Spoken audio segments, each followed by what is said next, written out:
सगळ्या येणाऱ्या दिंड्या, वारकरी, भजनी मंडळ, कीर्तन सप्ताह, वेगवेगळ्या सगळ्या गोष्टी वर्षभर चालू असतात। जग हे अधोगतीकडे चाललंय आणि या जगाला फक्त संप्रदायच वाचवू शकतो ही वस्तुस्थिती। कारण विचाराने जग चालतं। जसे विचार असेल तसा आचार होतो, आणि जसे आचार असेल तसा संस्कार होतो। मग ह्या सगळ्या गोष्टीचा त्याच्या काही प्रबोधनाचा विचार आहे। तो एक प्रगल्भ जीवन जगू शकतो, समाधानाचं जीवन जगू शकतो।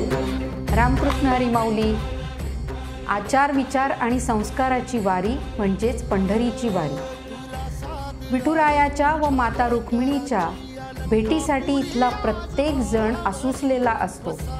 विठुराया व सामान्य वारकरी जेव्हा एक होतो तो क्षण म्हणजे आषाढी एकादशी।